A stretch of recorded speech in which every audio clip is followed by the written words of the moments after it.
الحمد لله الذي أنعم عباده بنعم كثيرة وعمر قلوبهم بأنوار الدين.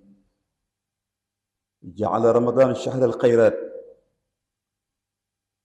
سمي رمضان لأنه يرمد الذنوب. أشهد أن لا إله إلا الله وحده لا شريك له، وأشهد أن سيدنا محمدا عبده ورسوله. اللهم صل وسلم عليه وعلى آله وأصحابه أجمعين. أما بعد، عباد الله أيها الإخوة، إن الله جلت حكمته خلق الإنس والجن لعبادته، وخلق الأعضاء ليشكروه، وشكره يكمن في امتثال أوامره واجتناب نواهيه.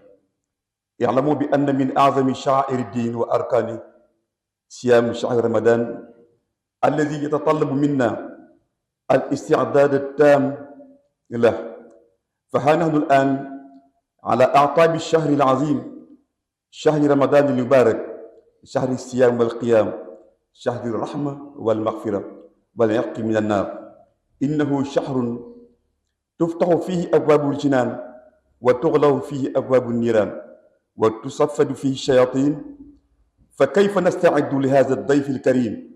وكيف نتهيأ روحيا ونفسيا لاستقباله؟ أولا، بالتوبة النصوح. الاستعداد الروحي لرمضان يبدأ بالتوبة الصادقة إلى الله تعالى، فلننظف قلوبنا من الذنوب والمعاصي، ولنرجع إلى الله بقلب سليم. يقول تعالى: أعوذ بالله من الشيطان الرجيم: وتوبوا إلى الله جميعا أيها المؤمنون لعلكم تفلحون. التوبة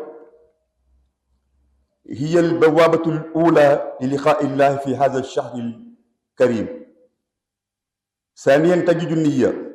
ينبغي أن نعقد العزم على استغلال هذا الشهر بأفضل ما نستطيع، فلنخلص النية لله تعالى في صيامنا وقيامنا، ولنحرص على أن تكون أعمالنا خالصة لوجهه الكريم. قال صلى الله عليه وسلم: إنما الأعمال بالنيات وإنما لكل امرئ ما نوى. الذكر والدعاء. كثرة الذكر والدعاء تهيئ القلب لاستقبال رمضان، فلنكثر من الاستغفار والصلاة على النبي صلى الله عليه وسلم، وندعو الله أن يبلغنا هذا الشهر وأن يعيننا على صيامه وقيامه. رمضان هو شهر القرآن، فمن الجيد أن نبدأ بتلاوة القرآن قبل رمضان حتى نتهيأ لختمه في هذا الشهر. قال تعالى: شهر رمضان الذي أنزل فيه القرآن هدى للناس وبينات من الهدى والفرقان. ولنعلم بأنه ليست غاية صومنا الإمساك عن الطعام والشراب، وإنما مراقبة الله.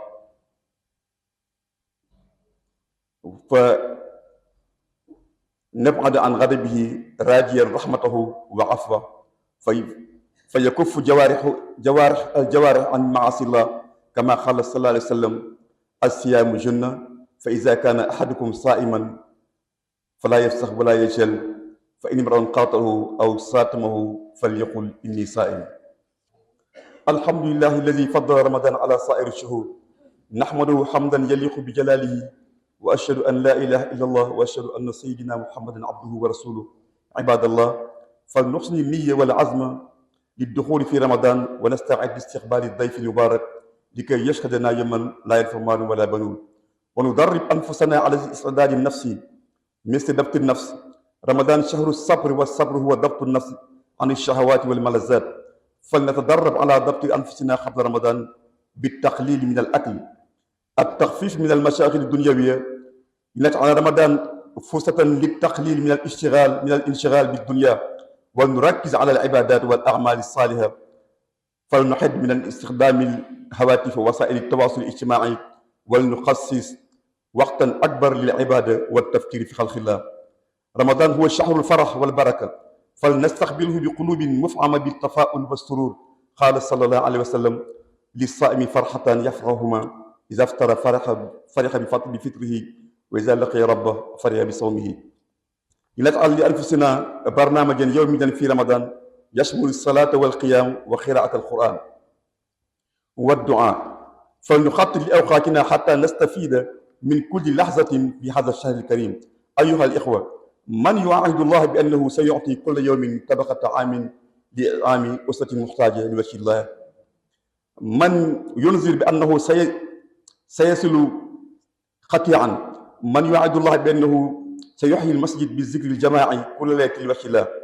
فعلى المسلم إذا أراد أن يجني أعظم الثمرات ويخرج بغنيمة أعظم من الدنيا وما فيها الدوام على طاعة الله واجتناب ما يغضب الله وغض البصر عن الحرام ويلحق لسانه بذكر الله وشكره وتلاوة القرآن ويجالس الأتقياء ويبتعد عن أهل الشر واللهو. طوبى لمن كسى عاريا وفطر صائما وسعى بالخير وجعل عمله لله خالصا. يقول عليه الصلاة والسلام: كل عمل من آدم له إلا الصوم فإنه لي وأنا أجزي به. ñi ngi sant yàlla mi nga xam ne du dañ di ñu muur ci ay xéewalam, mooy buur bi nga xam ne mooy dundal suñu xol ci leeru diine. mu def nag weeru koor muy weeru yiw, weeru xéewal yu yaatu. ñi ngi koy tuddee Ramadan parce que dafay lakk ay bàkkaar ba bàkkaar yi set wicc. kon ñi koy seede ne moom yàlla moom rek moo yayoo jaamu, di seeg ne Seydina Muhammad jaamam la, ndawam la, yàlla yàlla julli si ñoom ak i saxaabaam ak képp ku jaar ci yoonam. mbokk yi, yàlla ci xereñam dafa bind nit ak jinne pour benn objectif, benn jubluwaay, mooy ñu koy jaamu. mu togg ci nit ay cër yooyu nag dañoo war a sant yàlla ci dikk. sant yàlla nag ci cër yi mooy ngay def yi la yàlla digal, di bàyyi lim la tere. say bët xéewal la boo war a sant yàlla, yaa ngi koy sante di ci xool loo war a xool, di ci gëmm ci loo xam ne waruloo ko xool. tànk yi noonu nga ciy dox, yàlla jox na la ko, nga ciy dox sant yàlla mooy nga ciy dox ci koo xam ne la yàlla bëgg. loxo yeeg xol beeg lépp loolu moo koy sant yàlla ci lim la jox.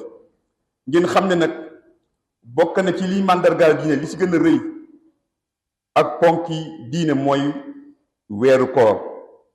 weeru koor nag pour ñu man see jël ay njariñ ci ay profit, dafa laaj ñu waajal ko ci suñu ruux bala ka yaram yi di waajal.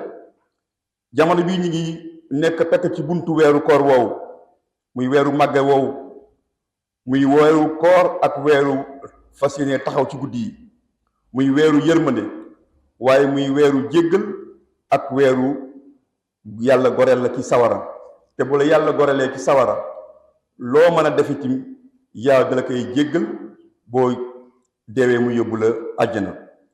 kon mu nekk weer woo xam ne ca la yàlla di ubbee bunti àjjana yépp, tëj ca buntu sawara yi, tënk saytaane yi. mu des nag yow sa saytaane yi bopp, mooy sa bakken. kon jaamu yàlla yi, comme yàlla ñuy annoncé benn gan bu tedd bu ñu war a gane, xalaat naa ne ko amoon koo fonk mu jox la rendez-vous ne la su weer wi deewee laa la war a gane si. te ki lay gane si nga xam ne sa mbiru, sa avenir bi yépp bu ñëwee mën na kaa régler. lépp loo ragal bu ñëwee mën naa fexe ba loolu doo dal. foog naa ne gan gu mel noonu ku ko amoon di nga ko waajal bu baax ba doo def dara lu koy naqari ba kere mu fay jóge. kon nag ci wàllu ruux, nan la ñuy waajalee recevoir gan boobu. wàllu ruux nag li say jëkk mooy nga tuub, xam ne gan gaa ngi waaj a ñëw. bu gan gi doon ñëw si kër, yaakaar naa ne bépp photo wala bépp action bu koy déranger di nga fexe ba du fa nekk. lépp loo daa def nga xam ne boo ko defee bu ñëwee dalay mere, defe naa di nga def na tout ba doo ko def ci kanamam. kon préparation bu njëkk bi mooy nga tuub, muy tuub bu dëgg nag ci yow, ci yàlla, jéggalu ko li nga xam ne moom nga la bakkan bi notoon ba nga def ko si te neexul yàlla.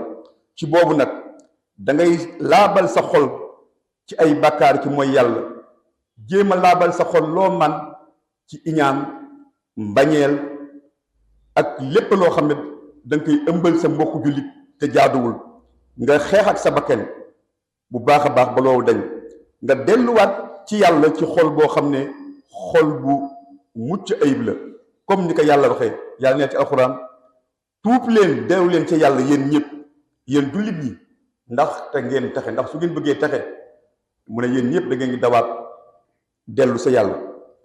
tuub nag kon mooy première porte bi nga xam ne moom nga war a jëkk a ubbil gan googu muy weeru koor wi. première porte bi muy jëkk a dugg mooy ci xol boo xam ne tuub nga delluwaat la sa yàlla. beneen bi si des mooy lan? nga yeesalaat sa yéene, sa intention, jéem a farluwaat daal di fas yéene exploité ci weer wii loo man rek ci def ka nga def ko, bul xeeb benn jëf. nga sellal ak yéene boobu te yàlla kese tax, bu ko nit ñi tax nga koy def, bu ko kenn tax, mais na nekk xaalisan li wajhillah. su booboo mooy koor gi la wala bëccëg gi wala guddi gi li ngay taxawal.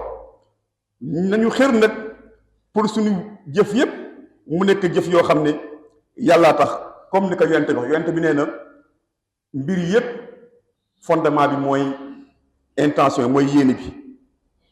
kenn ku ne la nga sa yéene woon rek moom ngay am.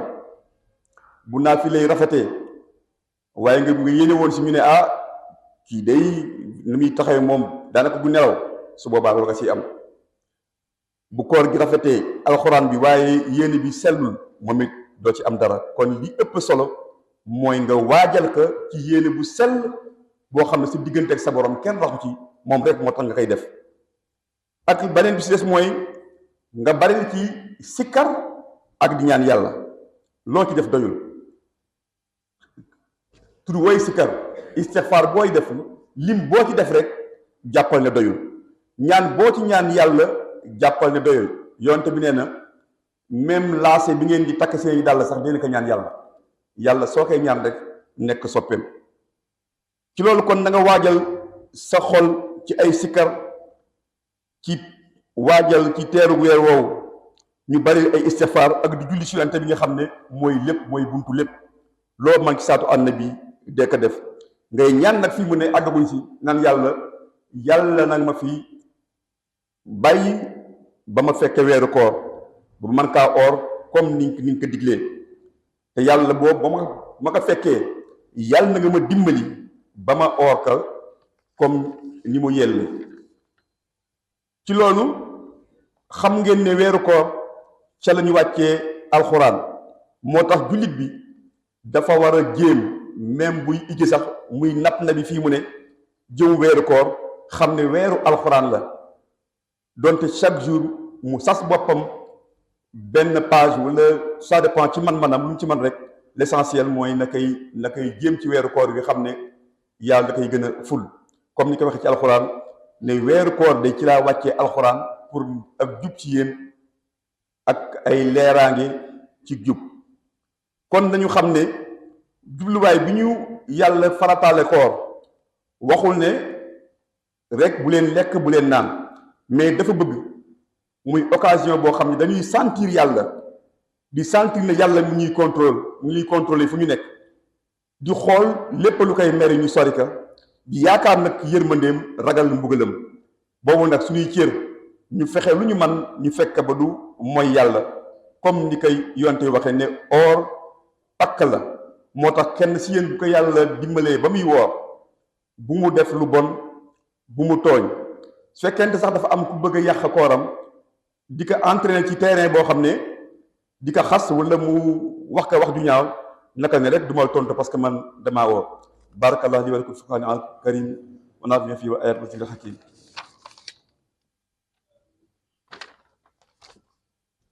yàlla yónni mu war a ñëw. gan goo xam ne kat buñ ko teralee dafay nekk benn seede boo xam ne da koy seede ëllëg, bis boo xam ne alal du jariñ, doom du jariñ, mais seede ba mu lay seede mën na laa ram comme ni yonte waxee ne ramadan dafay ram. ci loolu mu laaj nga am contrôle ci sa bakken nga xam ne weeru ramadan weeru muñ la ni ngay muñee lekk ni ngay muñe naan noonu ngay muñe yu ndaw yi la nit ñi def ndax kenn fël la wala kenn wax la loo bëggul wala kenn tooñ la loolu lépp weer la woo xam ne da nga kaa wane da nga see war a wane sëg muñ ndax yàlla nga muñ ci bànneex yi. nañu tàggat suñu bopp avant ramadan ci néewal lekk gi parce que léeg-léeg lekk gu bari yi moom bu feesee xam naa ne taxawaay yi day xaw a jafe ñu koy wàññi ndànk-ndànk. ñu fexe tim suñu préoccupation àddina bi li ñuy oo jëm ci àddina li ñuy xalaat loo ba xam ne duñ tal sax toog suñu kër yi ñu fexe kaa wàññi ci weeru koor jéem a sànni yooyu jéem ko aj ba laneen. nañ def ramadan ñu néewal ci préoccupation àddina bi ñu jéem a concentré wu ci jaamu yàlla ak jëf yu baax. ci loolu nag soo ko bëggee bokk na ci li ngay jëkk bàyyi wala néewal mooy utilisation téléphone portable yi. xam ne chaque jour mi ngi lay proposer ay sketch de def yoo xam ne doo ci am dara ci yàlla dalay néewalal say jaamu yàlla rek. chaque jour lan lay proposer même ñax ci télé yi programme mu ramadan bi ñuy wane ci koor geeg yépp daf lay divertir rek ba li nga waroon a am ci yàlla. te comme yàlla li mu wax nga yeneen jaamu yàlla yépp dama bàyyi ay malaaka ñu koy noté mais weeru koor nag man sama bopp maay noté. defe naa ne ku sentir ne yàllaa ngi lay noté di jàkkaarloo ak yow soo xamee dayo boobu defe naa di xool ay sketch rek di xool loo xam ne amalu la njariñ di nga ko bàyyi. moo tax weeru koor ni ko yàlla fayee kenn xamul lim bi nan lay doy mi ngi dépendre rek kenn ku ne li nga jox yàlla la yàllay fay. kon nañu jéem a concentré li ëpp ci waxtu yi ci jaamu yàlla ak di xalaat ci yàlla. weeru koor ci weeru mbégte la ak barke. kon nañ ko recevoir ci xol bu fees ak espoir ci yàlla xam ne yàlla dinañ teral ci weer wi lu ñu jafe woon yàlla mën nañu ko jox. yonte bi nee na koorkat bi am na ñaari mbégte bu bés bu dogee bañ tegal ka li muy dogee dina kontaan waaye bu dajeek yàlla ëllëg ca lay gën a kontaan. kon nañu préparer suñu bopp kenn ku ne na xool benn programme individuel bu mu teg. mooy ne man diggante takkusaan timis damay jàng alxuraan benn xisib wala damay def ay istighfar ndàngam mais mu nekk programme boo xam ne yow yaa ko tëralal sa bopp uniquement pour jaamoo ko yàlla pour sant ko yàlla.